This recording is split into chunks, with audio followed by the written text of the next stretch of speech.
doing? Damian Keys here. Welcome to the hashtag Ask Damo Show, episode number 5. We're motoring through these weeks at the moment. This is the show where you get to ask questions the night before, and I will do my best to answer them in a no-nonsense, no-messing kind of way. We're also live on Facebook, so anyone who's watching on Facebook, Chris Harvey, Gareth Hodgson, oh, long time no see, Dave Williams, Edward Peter Cox, few people on Instagram as they're joining, so if you want to get involved in the comments, then do it. We have some questions on the wheels of steel. Behind the camera is Morgan M. James. How are you feeling? I'm feeling great. How are you feeling? I'm feeling very good, but I didn't get in at 4 o'clock in the morning and walk into the office looking like a mess. You look muller this morning. A Halloween party not to be forgotten. Girl, I love it. Your boyfriend is a dork. Make loving. I just pulled up in. Good. Have you got questions? I do indeed. Moving very swiftly on to question number 1. All right, let's do this. We have. When should I start increasing my gig payment requirements? And that's from Mukundi_T. Well done. You got it. Brilliant. All right. So you're getting paid. You want to up your payments. At what point's the best time to do it? This is a complete supply and demand answer and a complete supply and demand question, because so many people are trying to get more money and they haven't got the work in the first place. And that goes for as a solo musician trying to get work, that goes for a band, originals band, that goes for a covers band trying to get more work. Firstly, have we got enough work coming in? Can we get more work? One thing, if you're a teacher and you're trying to find students and you're trying to push your payments up, one thing that I always say, and I would say this for covers bands, I would say this for teaching, I'd say this for any musicians, and that is never ever stop advertising. Okay, because the tendency is you get to the point where you go, oh, I'm full, I can't do any more teaching, or I haven't got any more space on Saturdays for gigs.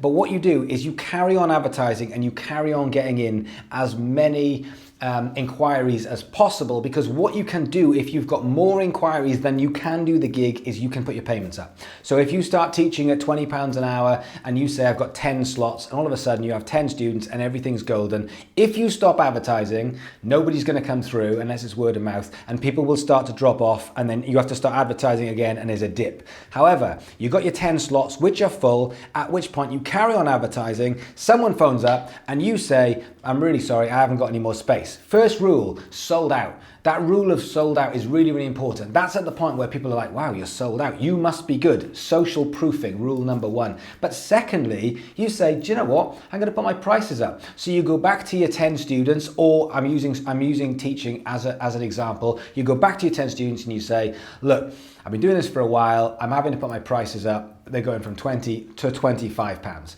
2-3 people say, oh, it's an outrage, I'm not doing this anymore. And they leave, and you have spaces for the new people to come in, but you're making more money per hour than you were before. That is a supply and demand standard business rule. Firstly, you need to get the work in. That's the key. Once you've got the work in, that's when you put your price up. What people tend to do is they tend to say, I need more money, I'll just put my prices up. The problem is that's not supply and demand. That's just you putting your prices up. It makes it much harder for you if you're not already getting the work in. So the first thing you've got to do is you've got to inflate what it is that you're doing around your marketing, around your advertising. Make sure that phone is ringing. If that phone is not ringing, you don't put your prices up. You don't have to put your prices down, but you look to how you're going to get more people in. And that could be a cost issue. It could be more marketing. It could be more advertising. It could be spreading the word. It could be offers. It could be deals. It could be a million different things. But we have to get that phone ringing. When do you put your price up? You put your price up when you've got that option. Or more importantly, when there is no other option, because you can't put any more work into the diary without either taking someone else on or losing some work in the first place. So if you've got every Saturday booked for the distant future with your band and you're thinking, oh, this is no good, I've got no more spaces, well, for next year, that's when you put your prices up, so for the following year, you get more money for that year.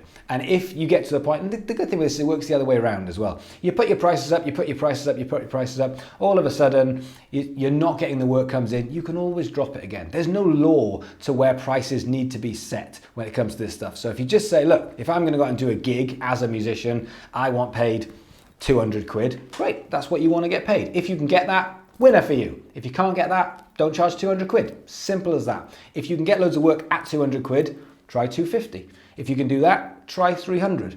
It's more about supply and demand, trying things out and getting to the point where you can charge it. And if someone else can charge 300 and you're not getting the work, it doesn't mean you can up your price to that as well. What it means is you need to find where you're at and then get the work in at that point and then move up from there. Question number 2.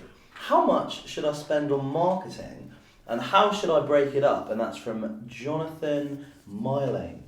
Mylanes or Milanes, who knows? I'm going to say Milanes because it sounds sexy. Sounds cool, yeah. Okay, how much budget should you put into marketing? The answer to this is as much as you can possibly get away with, and if you can put more in, put more in. Because, and let me tell you the reason why, because it sounds like a standard answer. If you've got money, put it in.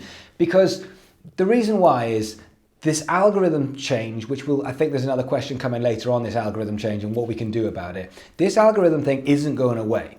So with Facebook, Instagram, YouTube, and whatever comes next, it will always get to the point where everyone joins onto something, it gets very popular, marketers jump into the market, the more marketers there are, again, going back to supply and demand, the more advertising costs go up. Now, at the moment, if you want to advertise on Facebook or Instagram or Spotify, wink wink, Spotify is very cheap at the moment. If you want to advertise on those markets, they are much less undervalued, as put it, much less worth less money when you're advertising than when you advertise in a print magazine, which costs a lot of money. So an example of this is when I used to advertise in Guitarist magazine, which is a magazine for guitarists, it would cost me £1,000 for a full page in the magazine, of which I'd probably hit 20 to 25,000 guitarists. Now I can do that through Facebook, through targeting. I can probably hit 5 times that for a quarter of the amount. I can probably hit 125,000 people instead of 25,000 people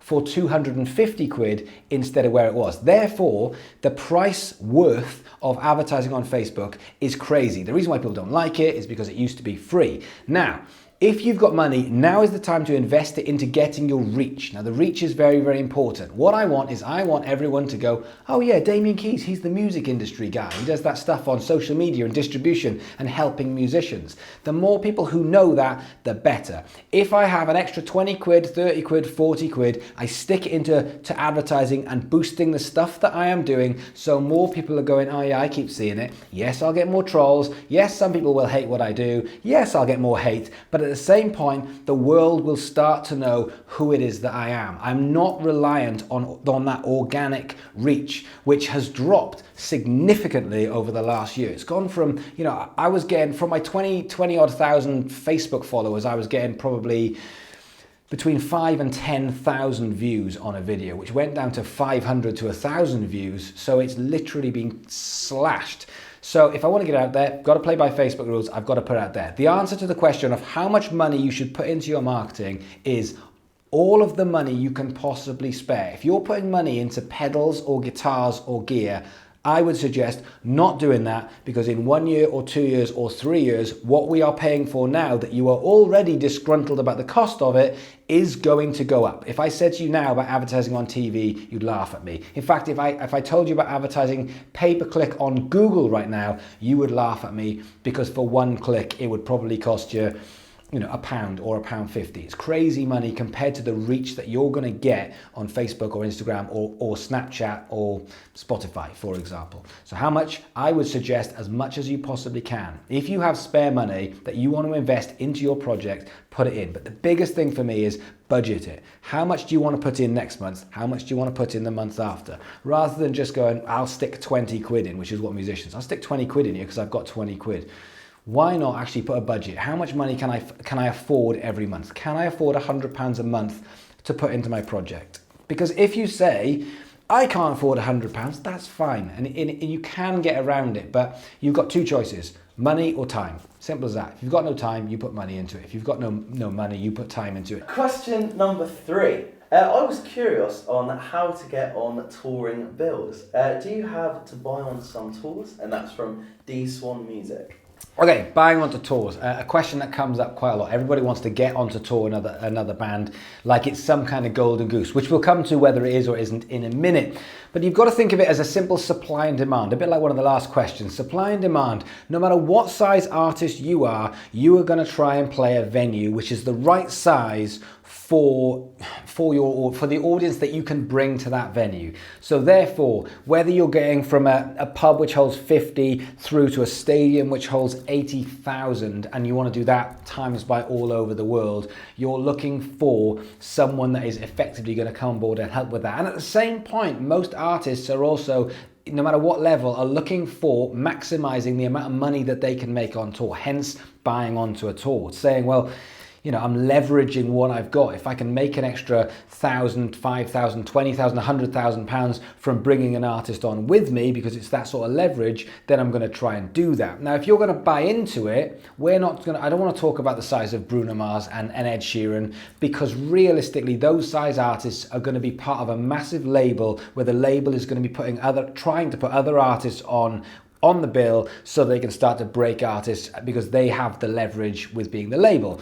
But if you are an artist or a band trying to break onto tours, then you're probably looking at a smaller local, I won't say local, I mean touring the country on a local level, so therefore, or national level. And if you're going to be doing that, it's all about leverage. What are you bringing? Again, are you able to sell tickets in that area? Because if you can sell an extra 20, 30, 40, 50 tickets, that might be valuable to the artist who's coming down. Or if they're looking for some extra help with kit, it might be that you say, look, you've got a 10-day tour, you're coming across from America, you're coming across from Europe. How about we will drive you to the gig and you can use our backline for the gig. So all you've got to do is come over as a bunch of musicians, turn up to the gig, use our gear, play and go away again. It cuts their costs down considerably trying to get either higher gear or trying to get gear across. And that's leverage. So with that in mind, if you're trying to buy onto a tour at that level, you might only have to pay 150 quid to buy onto a tour. But of course, 150 quid per gig times by 10 gigs might work out at 1,500 quid. So the next question is, should you buy onto tours? Because we have all been to gigs. In fact, last week I was in New York and I went to go and see Keith Urban, fantastic guitarist, and supporting him was Kelsey Ballerini. She can bring a lot of people. Like that venue held about 10 to 12,000 capacity in Brooklyn. But Kelsey Ballerini, who's a country artist, can also probably bring 2,000 to 3,000 people on a headline tour herself. So she's really going to start bringing in the people. Now, should you do it? Because looking back a couple of months, I went to go and see a Stereophonics, and I can't even remember who the support act was, and nobody cared. Nobody was in there. Nobody was watching. So it wasn't that he wasted money, but he wasn't getting the full force of the audience there. It wasn't that everyone had gone to see him. And this is the thing with reach. This is the thing with getting in front of people. This is the golden answer.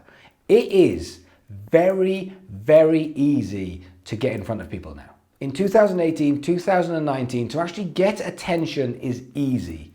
What you do with that attention, that is very, very difficult. So yes, to stand there and put 20 quid into a Facebook ad so that 5,000 people see that ad is easy. We can do that and it costs us next to nothing. But what are you going to say? What is the ad saying that's going to make people say, you have my attention, I want to know more? And it's the same thing when you buy onto a tour. You can spend a lot of money getting on tour for the fans to not even be in the room when they are performing. And that is wasted. So is it the right thing to do? Maybe, but not always. But as I said before, getting attention is cheap and easy, and paying to go on tours can be very expensive. Is it the best way?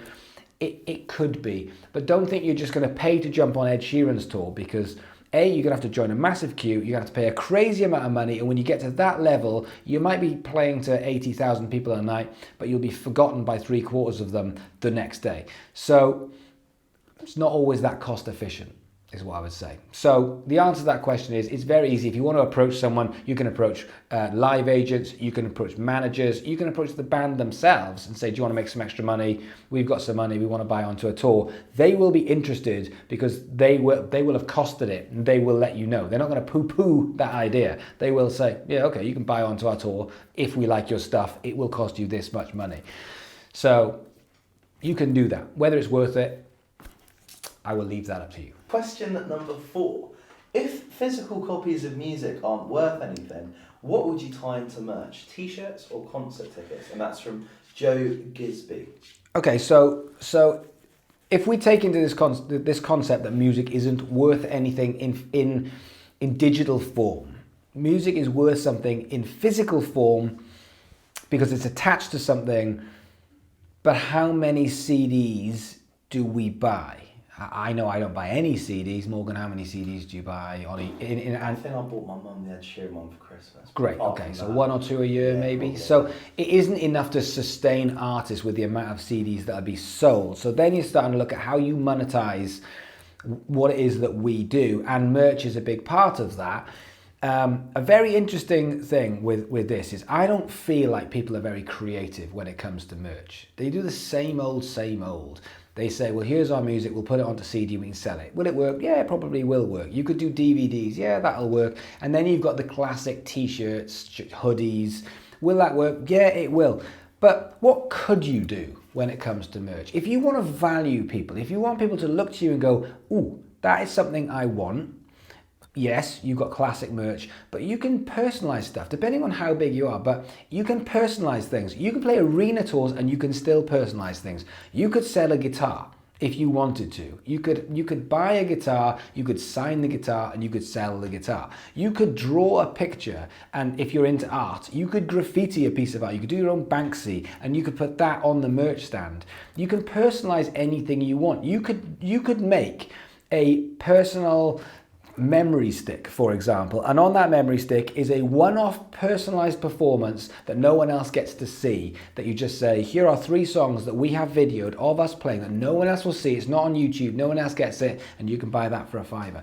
People aren't using the technology that they've got and the free time that they've got to be able to excite people to then want to come to gigs. So if you want people to come to your gigs and you become known for that band that do specific stuff for that specific gig, then people will more than likely come and see you on a regular basis because they get the fun experience of coming to see you live. But when it comes to buying things, they're buying things that can't be bought again. It's unique to them and it's a unique experience. I don't understand why bands aren't doing this. They aren't making things a unique experience. There was like a split second where bands would make their own Snapchat sort of geotag, and they would put that there, and it was like, that's a cool thing to do, and everyone got to geotag themselves in, and it was a personal experience to that gig. And I'm like, then that lasted for about 3 weeks and went away again, and it's just lazy now. Like, it used to be the case that it was just t-shirts because that's what happened, and people bought music and they bought on CDs. Well, those days are gone. So we've got to get a bit more creative, and the creativity for me when it comes to this on a localish level, if you're on a local level and you're starting to go on tours around the country and you want people to remember you, then why not do some personal stuff? When you're there and people are queuing up, why not invite them in? Why not do a little personal gig for them? Why not go over and above? Why not pick 3 or 4 people who come to all your gigs and say, you get to come and hang with us backstage, and we're going to do a warm-up of a couple of songs, and we're going to include you in it, and we're going to film it, and you're going to be in it, and we're going to put this on our Facebook. Why? Why can't you do that? Why don't bands do that? It doesn't make any sense to me. It doesn't make any sense why you could do all of this stuff. And we are dealing with creatives. You are creative. I am creative. We can come up with creative ideas, and it doesn't have to be one size fits all. And you can try things and go, well, that didn't work. We could try something else. And people are always looking at going, maybe we could just put our logo on a lighter, or maybe we could put our merch on pics. Well, yeah, you can, but why not do something a little bit better? Why not do something that nobody else has done? Or why not do something that no one else will get at your gig? Creativity is the key when it comes to this, because I can promise you something, over the next couple of years, it's not like people are going to start buying your music. That's out of the bag now. So if we want to start monetizing The way to do that is going to be some kind of merch. It's going to be some kind of getting people to your gigs for tickets. It's probably going to be content, and you could link the whole of those three things together by going out, doing gigs, getting content, and using that content to get people to the gigs, and also potentially even monetize the content, monetize the gigs. It goes round and round in circles. That's the area that musicians should be looking at. Because I'm not a genius. I'm not there being like, I've just thought of the whole thing. It's just what YouTubers do. Go and just watch a bunch of YouTubers. They are very good at monetizing their brand, and musicians are not. They think that the money is in the music, and it is not. So be creative.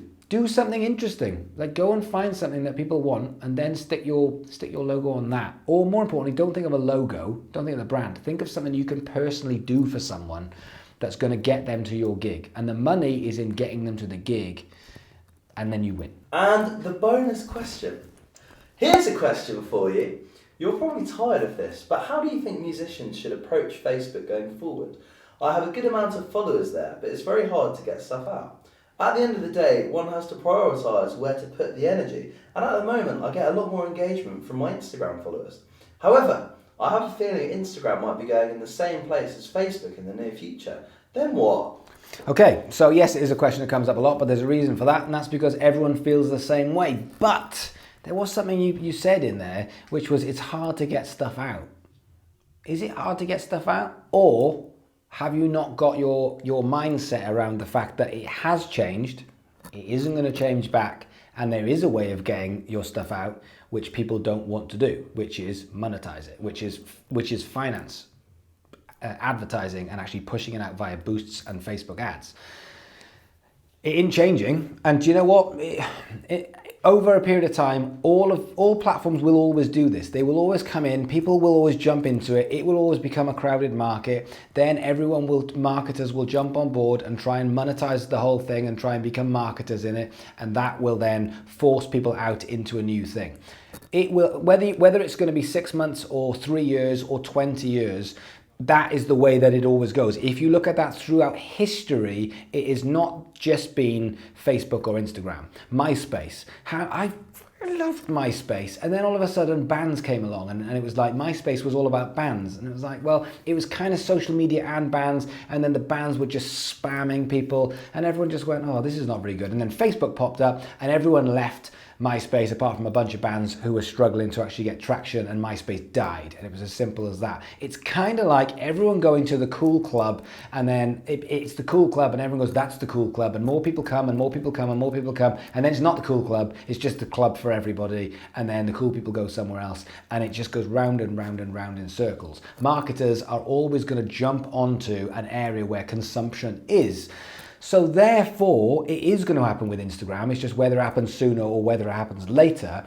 And there will always be something else. But there is always a way. Now, this is the answer to this question, okay? This is important. When it comes to Facebook, getting your stuff out there is very, very simple. It is money. It's you putting out really good content. Yes, you might be able to go into forums and share your stuff and one-to-one tag people in it and stuff. Yes, you can do that, but we're talking tiny numbers. Whereas if you want to get the big numbers, you can do that for not a lot of money. And if you look at how much it costs, it is underpriced. It very much is underpriced for what it is that you're getting. If you're paying 200 quid for getting, I don't know, 100,000 people to see your stuff, that is very, very cheap. The problem is we're used to it being for free, and now we don't like the fact that the free's been taken away. But if I said to you, why don't you go and advertise on TV? You'd laugh at me. You'd say, well, I can't afford TV. That's ridiculous. If I said, why don't you go and advertise in Kerrang magazine? Or why don't you go and advertise in Q magazine? Or why don't you go and advertise in Country magazine? You'd say, well, I can't. It's ridiculous. I can't afford that. If I then said to you, why not advertise on the radio? You'd say, well, that's ridiculous. I can't afford it. Even if I said to you, why don't you advertise on Google pay-per-click? You'd say, because I'm still going to be paying £1 or £2 per click. That is too much money. I can't afford that. So therefore, Facebook and Instagram are the cheapest way of doing this, and they are incredibly good value. Just going back to one of the other questions, how much money you should put in, as much as you can, because that isn't going to stick around. But there'll always be something else. All of a sudden, you know, we were talking about TikTok or what was Musical LY, or Snapchat's still around. I know people say it's going down the pan, but you still get a lot more bang for your buck on Snapchat. Spotify, there are ways of advertising, but I think people really need to figure out just a small amount of money that is going to go into it, because I think this idea that you deserve people seeing your music is bullshit, because everyone's doing it. Everyone leaves music college, everyone who doesn't go to music college that decides they want to become a full-time musician, everyone's doing the same thing. So if you're going to cut through the noise without putting in any money, when Facebook is literally telling you that's the way that you have to get your information and your products out to people if you want to hit proper numbers, it's telling you that you need to do that. So therefore you've got two choices. You do it, or you go down the organic route. If you're going down the organic route, you're just going to be hitting a couple of hundred people here and there. There's nothing wrong with that.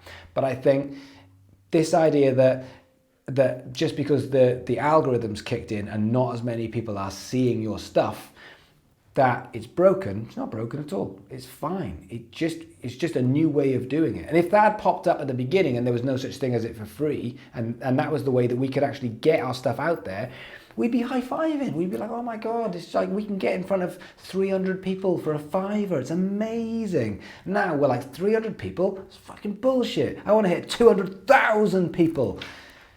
It's just not, it's not real. It's not realistic. If you want to get to 200,000 people, you have to pay for it. Because I can tell you what, if you go and watch, in the UK, if you go and watch something on BBC One or ITV or Channel 4, those sorts of mainstay terrestrial channels, some of their stuff is lucky to hit 1 million viewers, 1 million. And you go and advertise on in between one of those shows. Like, that's a hefty amount of money. And if you look at how much that would cost you if you put that more targeted into Facebook, it would be a fraction of the cost. So it's great value for money. It's just we've got to get our heads around the fact that you make content, you put it out there, and the reach has been taken away. Is it fair? It doesn't matter. It's not. That's not the point. Facebook has done that. Instagram is going the same way. Well, maybe, but it's not about just trying to make money off you. What Facebook and Instagram and Google and YouTube are trying to do is they are trying to put the content in front of us, not as marketers, in front of us